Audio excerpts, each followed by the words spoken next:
this is the definition of startup. Most of the companies that are very successful today have started with a very small little money, from $100 in their basement, and they became such a big success story. Why? It starts with an idea. So the idea was very simple. I said, why do we have to wait to build this computer that we can't build, we can't afford? I said, I, as a simple human being, I'm capable to go into my schools, my hospitals, and get you as many computers as you want for free. Because all I had to do is go to McGill University, the hospital, and I said, before you throw out your computer, I'd like to get them and ship them to Africa. So this is how the idea started. Now, telecom companies in Canada, they wanted to break into the African market. And they are breaking into a much smaller market because this is not where the big players are. It's emerging, developing rural areas. Areas where they don't have fiber optics, they don't have, and we cannot use satellites. Satellite communication is extremely expensive. So I solved the issue of the computer, because the idea is, what's the purpose of having a telecom networks operating in Africa if people cannot connect? So by having free computers, I got it $100 cheaper. So, okay? So that's where it started. Now here's the thinking. We started thinking how to develop this idea for Africa. So for me, the challenge, because people ask me, why would you want to start a business in Central Africa when there are people that can barely eat? Because those are the questions you get from venture capital. How would you be able to make sure that you can break even and that your project is profitable? Well, is the question how low. So I created what I call the first low-cost telecom project. The idea is simple. It's how you can make a project to go as low-cost, as economic as possible. So the idea started with this thing. We have to get, obviously, collect those computers and put them, obviously, they have to be shipped by container. Am I right? So the container itself, with the engineer, so it's very important you get yourself surrounded with people that have experience. I was able to get some executive from Bell Canada, other chief executive, other telecom executive, and we put the ideas together. How can we deliver a project to Africa that is very competitive? Now, we targeted what we call incumbent. Incumbent is historical operators. J'avais ciblé les opérateurs historiques, parce que c'est eux qui sont pères de vitesse. Le fait l'office des PTT, etc. Alors c'était tous des offices qui ont été négligés. En contrepartie, vous avez MTN, Orange qui sont déjà là, etc. Mais la réalité que ces PTT, ils avaient toutes les infrastructures. Ils avaient des points de... Parce que dans le passé, quand on voulait recevoir une lettre, le mandat ou la n'importe quoi, on passait par eux. So, ideally, so they already have a network of locations all over those places. And they were neglected. So, I created what we call leveraging. The project, you have to leverage it, what you have, so you don't have to build. So I created a joint venture agreement with the historical operators. They would provide me with whatever they had, whatever towers, whatever offices, whatever equipment, and I bring in the technology on a win-win basis. Okay? Because it's exactly like somebody giving you an airport to land without having to cost you $1 to build. So I leverage this to create something as small as possible. Obviously, so we became for a fraction of what a telecom project would be. Okay, now here's the next step. I said, okay, first we're going to create jobs because we're bringing the PCs and people have to learn how to assemble them, put them together. And a second, I turned the container into a teleboutique in advance. Okay, I built it so when it reaches already Africa, you can open it and you can have the counters, you can have the phones, and it's stubborn. And I built the base station onto container. It will basically become a sort of a parabole by itself that would deliver. Why? Because I notice in Africa people don't have buildings, and a lot of times police stations, little hospitals are using the container. Lacing, so it's organic, project based for African, in an African mentality, as cheap as you can, as possible. Okay, this is how you can start lowering, doing things for a fraction of the price by just engineering ideas and putting them together. Now, obviously, the project was a hit with governments because we're coming to help historical operators to become a little bit more competitive, like against Maroc Telecom, Orange, and others. So obviously we were open the door. And then I turned to the government and said, well listen, this is a social economic project, so that means we should be exempted for bringing all the goods. And if that's the case, you should provide us with the license, because we're providing you with everything else. And we put obviously a little pressure, a little bit of media, and it turned out to be very an attractive project. I was able to get a telecom license for Cameroon, for Central Africa, and I was invited to go to Benin and other countries. But the startup had little issues too. And today we learn from mistakes. So I was on the high, I was obviously happy that we scored big, and I was able to operate something the nicest. I got an Oscar for having the smartest, nicest telecom project. But at the end, it turned out to be sour. Because when you do a business startup, you have to take on measurement of all the risk. Risk taking. And at the end of every business plan you would have, you should dedicate a part at the end where it says the business risk. And usually we underestimate. And this is something that we should do when it comes to starting a project. We have to start looking at what cannot work instead of what's going to work. I was too excited about my projects that I think I cut some corners. And I got burned. Because I cut some corners, I underestimated a few things. Qu'est-ce qui se passe en ce moment en Afrique centrale? La guerre civile. Well, so believe it or not, whether I operated or didn't, I would have lost everything right now. Okay? Because history, so venture caps, some of them were a little bit reluctant to go along with us with the project. Because they thought Africa is not so... Because history has it that part of the world has been always on a shaky ground. Okay? So, what you need to do, we have to learn from history. And the reason why I'm studying with you guys a little bit of history to explain what the business models is, because we can get rid of, we can go into hypertrend, but history stays with us. It gets us deep, it's on a deeper layer. It could be there latent, but it's just like a dormant volcano.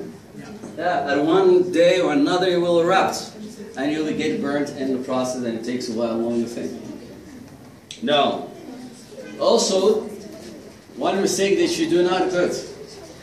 I wanted to take the company public on the Nasdaq Stock Exchange, and they ask you, when you do a venture capital and trying to raise money, they say, you have to put your own money first. It's called seed capital. The seed capital has to come from you first. It means you believe in your project. I did. And I lost all of it, $2 million. Because I become greedy too, because I didn't want to do. Because there's dilution. The more you bring in your investors to help you out, the less you'll be in them at the end. And that's it. So greed. I was greedy and I learned. Now here's what happened. I was on the high because I was negotiating with other venture capitalists from the Middle East, and the Canadian government has a promise to give us $10 million investment. So I took the promise as if it was already money in the pocket. Second mistake. Second mistake. Thinking that you have a promise for an investment doesn't mean that you get the investment at any time. And the worst thing that happened is timing. The day we wanted to go any further, there was a 2008 crash, and this is where the course started, where all fortunes were wiped out. Lehman Brothers does not exist. Many banks were left. Executives on a suddenly basis. Homes were empty. Mortgages were not paid, and the splash of the economy expanded all over. So, what does it tell you? We cannot expect everything to go the right way. It's beyond imaginable risk. Yes, because first we do not expect... S'il vous plaît. If you're not interested, you can leave, but I don't accept or tolerate any noise, please, okay? You cannot expect, and this is what a good investment should. And this is the reason why people study. When you do present a business plan, somebody's going to do due diligence to make sure. As a matter of fact, the whole work was done and conducted with Intel Capital. We got some figures from the American authorities, but however, still, there's things that we didn't expect to happen. Is the butterfly effect that affected everything. And suddenly, you are so over-indebted because you invested every single one. This is the investor should not do. You do not use your money. Okay, you have to work with OPM, other people's money. So never take your own money. Take it from your family or from your friends, and you're guaranteed. Okay. A friend of mine has to learn in the wrong way. Somebody made him attracted to buying 2 or 3 containers of baby socks. The price looked so cheap, so attractive, and he thought by flipping the goods he would be making tons of money. So he took a loan from Shaidogs. It's like going to those people, and he borrowed at almost like 40%, paid weekly. Because he thought he's going to flip it. This is just like the guys when you go to the casino. They said, okay, just give me, I'm sure I'm going to win. And then you end up with a huge debt burden on your hand. So you cannot overstretch yourself financially. That is exactly true what happened in the financial European community. Okay, with the Greeks. They started borrowing left and right, and nobody took example how bad the situation because they didn't even check their credit rating. They thought Greece and Germany or Spain or France or Denmark would pretty much the same thing because they're countries of the European community. But risk-wise, we all have a different credit risk. See what I mean? So those are things that you should learn when it comes. So doing it business in Africa, it's very nice. However, the risk is even higher too. Okay?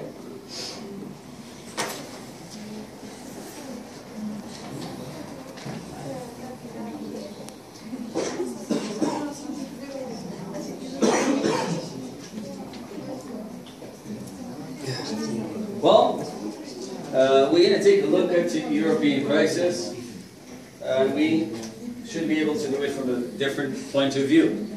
There's actually many areas, many factors that affected the current European crisis today.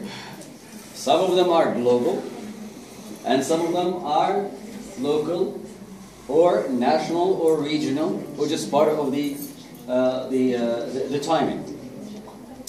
We're going to take a look at some cultural, economic, political dimensions, and then we can go back even a little further up to the historical factors that have affected the course of history and the course of European economy.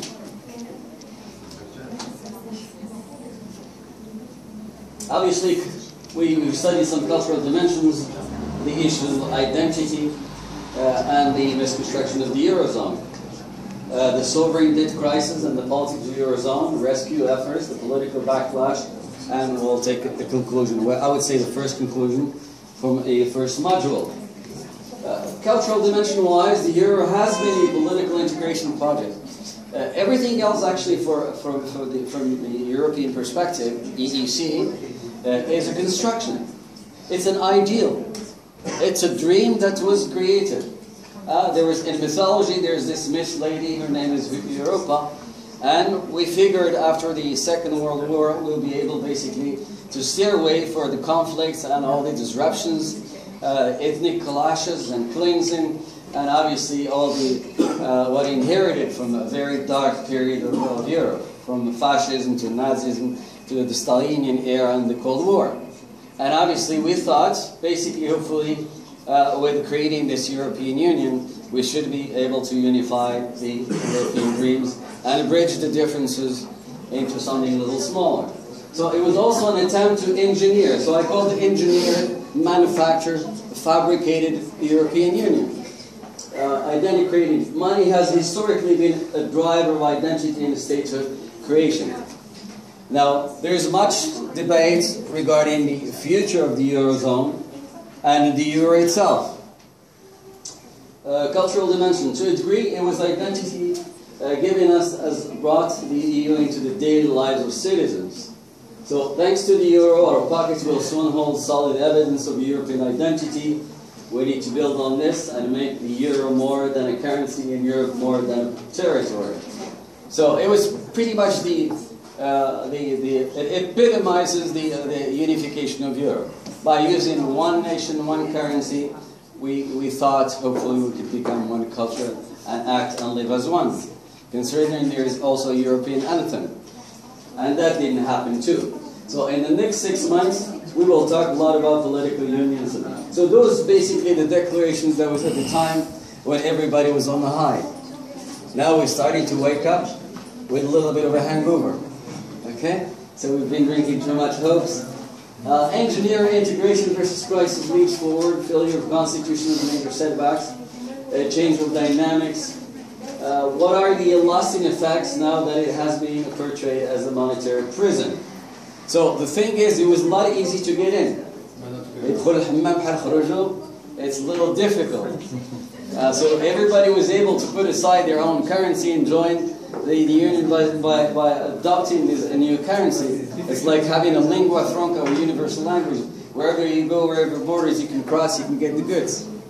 So it was nice, ideal. However, now to get and walk away from it is a mess. How can you do that? And the cost also of pulling out. And you know what? It's building and intertwining, because now things are so intertwined, it's so complicated, it's so hard to arrange. Financials. I'm amazed actually to see how the Egyptian and other Islamic country, they're trying to go back into something that doesn't exist. I mean, this whole economic system is so complicated.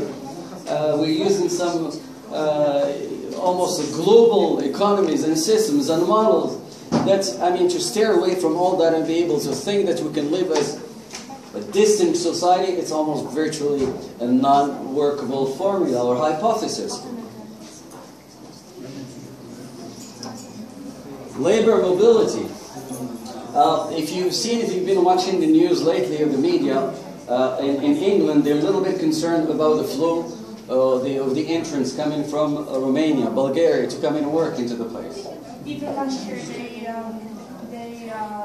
they've forbidden so many entrants from not only Romania and stuff, just like in general to everyone who's not English. Actually. Well, because you know this has been always history repeats itself. When things are blooming and nice, in every civilization we like to have immigrants. The French took our Moroccans, Algerians, and Tunisians to have them hired and work. That then things start to be very difficult for Europeans and French people themselves. Then we start to look at French first, German first, English first, and then we go back into obviously the thing. Then ethnicity, you don't belong, so there's no such thing as being a European citizen or European worker, because we would give a priority first to the ones who have. A lot of multicultural societies go through this thing. Even in Canada, where multiculturalism is a culture. Now in Quebec, there's a separatist movement that does not want other immigrants. We call them imported, les importés. So as a human, and that's why every module we did together, I put it in a sense and go back to history. Because it's the ground, it's the foundation, it's the fundamental, it's the tenets of everything we would believe. Because culture, if you do remember, I put it into an iceberg. There's the apex that we don't see, and there's the lower underlayer that we don't see. And that's the underlayer stays with us all the time. That's why we have a stereotype. That's why we have layers. We have typical stuff that always comes up whenever things go wrong. We think of our nation identity first before everything else. Language barriers, and that's just, again, we should learn from history. As long as we stick to our linguistic identity, it means our ethnicity is still there. And that's the reason why the Catalan we signed last week, for them, over the years, under the Franco era, they've been trying to disseminate it, they're trying to be wiped out from the European map. But the more we fight a nation, the more they want to stick to it. Okay? That's just pretty much like the Palestinians last week. They found out that people with a life sentence were able to have their semen taken out from the prison and rebuilt in vitro within women's womb, so they can obviously have future Palestinians. So as human means of survival, gives us obviously those desires basically to fight back. There are many differences, many cultural also issues. The European community, though actually there's a process when you apply to become a member of the European community, it's this incubation period, which is transition time, would vary from 5 to 7 years, because they want to give you the chance to develop an education system that is similar, that is standard, and compared to the rest of Europe. But there is something that doesn't work.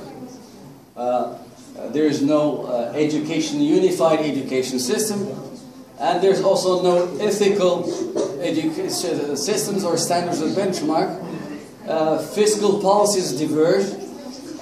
Governance, transparency, and honesty and ethical conduct, whether in political, economic, or financial design, are always still an issue. And those are huge differences because of cultural background, etc. Up till today, if you looked at Turkey, now for sure, the question, can Turkey join the European community? Yeah. No. Yeah, well, listen, there's always since like the question was popped up, there's always people divided, a stride between two positions, the ones that are pros, the ones that are cons, against the idea. We can debate it for another session. Like, same thing. The Eurozone design. So actually, it was designed, okay? Because it was designed because we figured that's the only way we can really bridge those differences again and avoid having wars and internal intestine that started from Bismarck in 1815 all the way to the Second World War and all the fascism periods, etc. So supranationalized monetary policy and national fiscal policy are different. And those are the things actually that did realize lately. That monetary policies within the European community are unified, similar. When it comes to fiscal policies, they're not. Every nation within the European community has maintained its own fiscal system. And that's become a little critical. Levels of competitiveness also is different. I mean, we've had witnesses here regarding the differences. And look, even the Americans who tried to work and build joint venture agreement with the Germans learned at the end that they didn't have enough intelligence, that finally it went on a collapse. One of those big dead weddings is Daimler Chrysler. So it turned out to be a mess instead of being a beautiful wedding ceremony. Yes? Yes, there's so many of them because we underestimate always the cultural thing. And that little thing that we want you to learn, to become like, like a diplomat, have to learn all those skills that would make of you a Schengen manager. Everything, as much as you know, it's like doing a market research, market analysis. Yeah. So, level of competitiveness, obviously there's a discrepancy between levels of competitiveness between nations. No automatic stabilizers that would soften the blows of a economy. However, let's just think about it. First, there's a huge big cleavage, as you would know, between Eastern Europe and Western Europe. Let alone the differences that we have between the Baltic states, Scandinavian states, and the rest of the Mediterranean basin. So those are also factors and differences that we might look into it later on. Banking to sovereign debt. This is probably one of the most critical issues nations would face since 2008, since the financial collapse, as the sovereign debts for so many countries. Suddenly, many nations cannot pay their loans, their interest, and obviously they get into really stringent where they have to tighten the belt on their own citizens. One of the mistakes that was conducted, obviously, under the Greek first loans is instead of trying to invest in infrastructures and better investments, they hired more people in public service, and which means the mass salary just increased, and again they become more thirsty for even more loans, and this is where things start to snowball. Okay? And when you start getting into this is like somebody trying to borrow money from you, and they borrow from the next and the next one and the next one. At some point, it's like multi-level marketing. It's like a Ponzi scheme. you end up always in trouble. So it was pretty much a Ponzi scheme. By the time they woke up at the IMF, they realized, s'il vous plaît.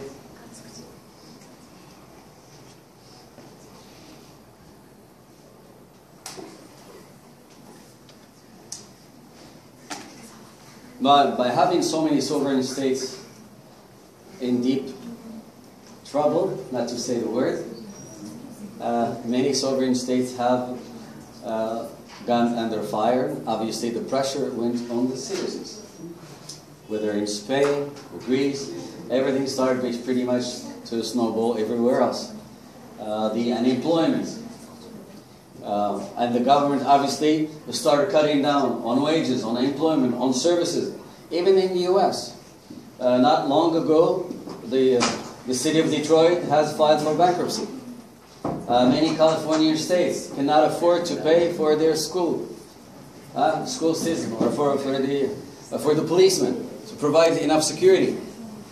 In Italy, we had a problem collecting garbage in Napoli for months. We are going into one of the biggest transitional periods in history for many reasons. First, we've been through the side effects from globalization. And third, because of also the end of initial existing current and pending business models. And we need new changes. History, we went through capitalism, socialism, communism. Now we're in a different era. I think there is a need for absolutely reviewing the fundamentals of economic growth, economic development, and how to manage our states, okay, in a totally different way. We talk about managing companies, but I think that we're in the process, we have to know how to manage countries, okay, in a more national models, more federated models, and more adjusted in accordance, obviously, with the international dynamics. So there are different circumstances across the Portugal, Greece, Ireland, etc. with no longer-term problems in Greece, and Italy in a different circumstance in Ireland and Spain. As you know this is the butterfly effect.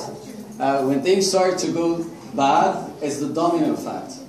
And history has been always like this. We go through the peak of civilizations, through some economic growth, and Ibn Khaldun, he was the first founder of obviously the economy. Then we go into the downturn of Islam. So there's a lot to learn. Some say actually Ibn Khaldun was a lot, he did, though Adam Smith, he didn't read his writings directly, but somehow Ibn Khaldun's economic philosophy has been obviously known and spread out all over Europe, and it was, I'm sure he had access to his knowledge. The crisis was, however, treated as one liquidity. The bailout. Well, there were so many bailout mistakes throughout the world. Some say, even in the US, we should not say the Wall Street, we should have saved the street. Because if the money went straight to the homeowners, we would have been able to pay directly their debts and their crisis. However, we end up paying the banks. And the banks suddenly, after 3 years, they all become profitable, and some of their stocks has risen over 200%. So we saved the bank, and if you've seen the movie The Firm, or if you read the book Too Big to Fail, very interesting book that explains the origin, the factors, and how everything... It's a movie. Yes, the movie as well. And it really does describe exactly somehow an inside turn how things unfolded. Joint credit lines by IMF and European financial stability policy, conditionality of massive austerity. Austerity was also implemented in other European countries. Expansionary fiscal contradictions, delusion, export-led strategies, and whatnot. So suddenly, European countries each were struggling and scratching their heads how to basically come out of the bailout. And now here is the problem is, we tried to bail out the first in the States, the banks, and then in sovereign states like Italy, like Spain, and then there was Greece, and eventually came Portugal. Then the European Bank didn't know where to turn their head because there were just way too many fires. So they have a feeling like you need so many firefighters. So what do we do? So the issue is a global issue because so many countries are intertwined, and because of the globalization, obviously, it's just become so complicated. In addition to a bigger political vision, there's also a need for clear economic thinking. And that's what I said. This is a time where we do need now to do new design thinking. Design thinking, new business models, new business philosophy. We really have to review. And this, we cannot only do it by following IMF, but I think if we were to think of us as a society, as a Moroccan, we have to think about developing organic solutions that are made to measure, that can work with other neighboring states or the countries that we do have a free trade agreement and whatnot.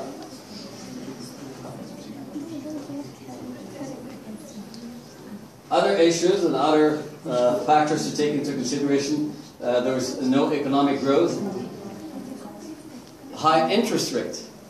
Well, high interest rate, let's say in the US, we gave credit home mortgages to people on the initial basis. They'll be paying like 0 to up to 2-3%.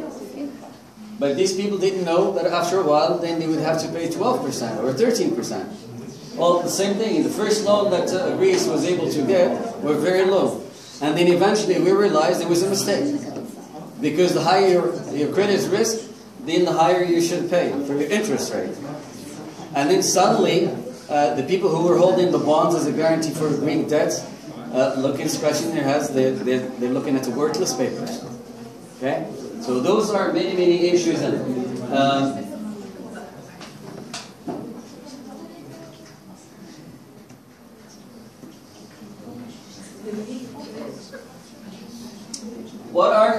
Let's look at other problems.